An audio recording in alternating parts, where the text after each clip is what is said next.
Il y a des méthodes d'extraction d'huile essentielle qui ne sont, je suis désolée, pas du tout naturelles.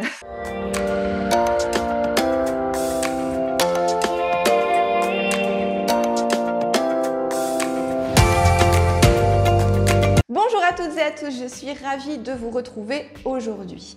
Comment parfumer vos savons?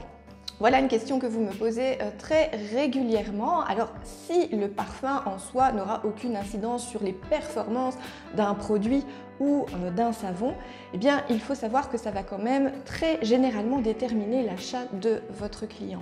En effet, nous, les êtres humains, nous sommes très sensibles aux odeurs. Nous allons faire des associations. Cela peut même nous faire remonter des souvenirs. C'est un peu la fameuse Madeleine de Proust. Et donc, c'est vraiment un critère d'achat qui va être déterminant donc pour l'achat, mais aussi pour le renouvellement de l'achat de votre produit, de votre savon. Alors, pour parfumer vos savons, deux grands choix s'offrent à vous, les huiles essentielles ou les fragrances synthétiques. Si opter pour les huiles essentielles est un choix plus naturel, il présente aussi certains inconvénients. Par exemple, il faut savoir que certaines huiles essentielles ne tiennent pas le coup de la saponification. C'est le cas par exemple des agrumes. Le coût également des huiles essentielles sera généralement plus élevé que celui des fragrances.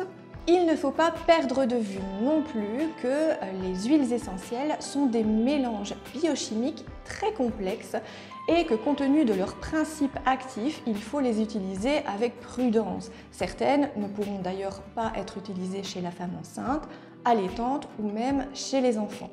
Les huiles essentielles ont également des composants allergènes dont il faudra tenir compte, surtout si vous êtes sensible. Malgré tout, il est vrai que c'est très agréable de pouvoir composer des synergies aux vertus aromacologiques, donc qui auront un bienfait au niveau de votre psyché, voilà, que ce soit pour vous détendre ou justement vous dynamiser lors d'une douche. Ce sont des substances nobles et précieuses, et tellement précieuses que finalement on peut se demander si ça vaut vraiment la peine de les utiliser juste le temps d'une douche.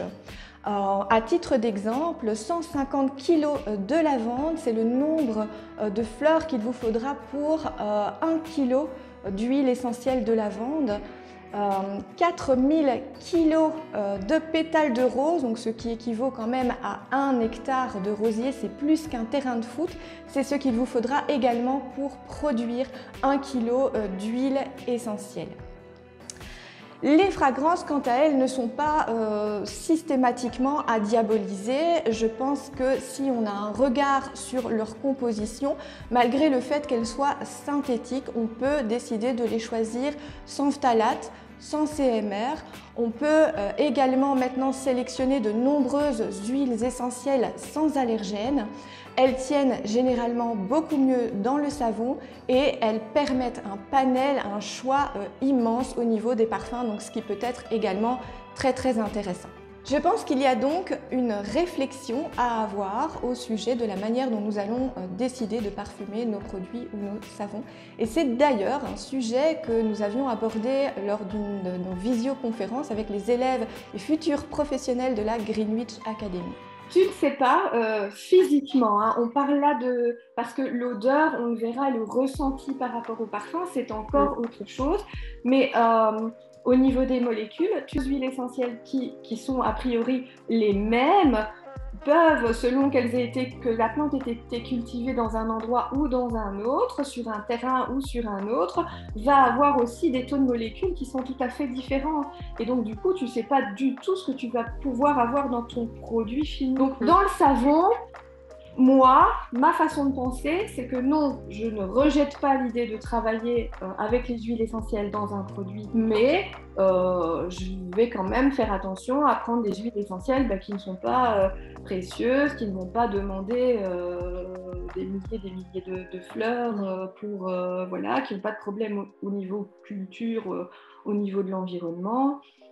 Voilà, j'essaye d'avoir quelque chose quand même qui soit raisonné et surtout justement j'utilise l'aromacologie pour ne pas juste m'en servir comme parfum mais vraiment qui est quelque chose au niveau émotionnel. Et pour le reste, si c'est juste pour avoir un savon qui sent bon, j'utilise des fragrances. Oui. Mais là, tu sais, Lénia, tu vas voir. Malheureusement, c'était très difficile au début pour moi de me positionner en me disant, qu'est-ce que je fais? Soit je fais que du naturel, hein, et j'y vais à fond, j'utilise que les huiles essentielles, alors que moi-même, tu vois, je sentais que si c'est juste pour un parfum, voilà, est-ce que je me sens à l'aise d'utiliser des huiles qui sont quand même précieuses? Est-ce que je me sens à l'aise avec les fragrances? Parce que finalement, dès que tu dis que tu utilises des substances synthétiques, tu vas avoir un public qui va te dire alors ce que vous faites c'est pas naturel, c'est pas, tu vois. Oui, tout à fait. Oui, il faut le faire toi avec ton ressenti à toi. Et encore une fois, quand je travaille avec des fragrances, j'essaye de sélectionner des fragrances. Je sélectionne des fragrances sans phtalate, sans CFR. Oui, tu vois, j'essaye aussi de voir quels sont les types d'allergènes, les pourcentages d'allergènes que contiennent ces fragrances. Je le fais vraiment en essayant de choisir des choses qui sont... D'ailleurs, en plus, c'est marrant qu'on aborde un peu le sujet de qu'est-ce qu'on fait, naturel, pas naturel, enfin tu vois. Je vous ai mis dans le cours en PDF que vous allez recevoir, j'avais trouvé justement tout un dossier sur le sujet, donc qui parlait justement des parfums au naturel et de ce qu'il en est vraiment. Je me dis que si c'est juste pour avoir un ressenti, un parfum, pourquoi finalement parfois aller gaspiller autant de fleurs Moi, j'ai une anecdote qui vient de m'arriver. En fait, pour la Saint-Valentin, excuse-moi Virginie, je t'ai un peu coupée. J'ai fait 2 savons, 2 cœurs, un rose avec des huiles essentielles et un rouge avec une fragrance synthétique cerise. Les clientes, parce que j'ai l'Institut de beauté et j'ai fait un petit stand, j'ai vendu tous les cœurs avec de la fragrance synthétique. Elles se fichent en fait de savoir si c'est naturel ou pas naturel. Mais ça dépend de la clientèle. Le ressenti, tu vois. Ça dépend de la clientèle que tu vis. Tout à fait. Alors, ça peut être un parti de mettre en avant, moi, je n'utilise que du naturel et donc chez moi, il n'y a que des choses que voilà, et c'est ton idée, c'est ton objectif, c'est ta clientèle, voilà, tu fais tout là-dessus et voilà. Soit tu as le parti de dire, moi j'utilise rien, je fais que des savons, il n'y a pas de parfum dans mes savons et voilà, et ça lave très bien et c'est ça mon truc. Soit tu t'affirmes et tu te dis oui, moi j'utilise des fragrances synthétiques parce que je les sélectionne bien, parce que voilà, c'est tout n'est pas mauvais dans l'autre. De toute façon, tout n'est jamais tout blanc ou tout noir. Oui, tout à fait. J'ai un petit peu la même expérience aussi. J'ai commencé à distribuer des savons en cadeau ou autour de moi un petit peu pour avoir des retours. Et au début, c'était un peu comme Virginie. Je me disais, je vais faire le savon très pur, qui n'a pas de parfum synthétique, avec des huiles vraiment nobles, etc., des beurres. Et dès que je l'offre, à chaque fois, la personne le prend, elle dit, qu'est-ce que ça sent ? Ouais. À chaque fois. Et je dis, mais ce n'est pas mis de parfum pour que ça reste très naturel. Et on voit que les gens sont un petit peu, ok, super pour tes beurres, super pour tes huiles, mais directement, c'est chaque fois le parfum. Ouais. Et je m'étais dit aussi, je ne vais pas utiliser d'huile essentielle pour ne pas les gaspiller, juste comme ça. Et en fait, à chaque fois, les gens cherchent le parfum, je trouve. Ouais. Ouais. Justement, on va embrayer sur l'aromatologie. Et en fait, l'aromatologie... Vous l'aurez compris, huiles essentielles ou fragrances synthétiques, chacune possède ses avantages et ses inconvénients. Il revient à vous de faire le choix par rapport à votre propre ressenti, vos propres valeurs, ce que vous avez envie de transmettre au travers de votre marque, mais également bien sûr par rapport à votre clientèle cible.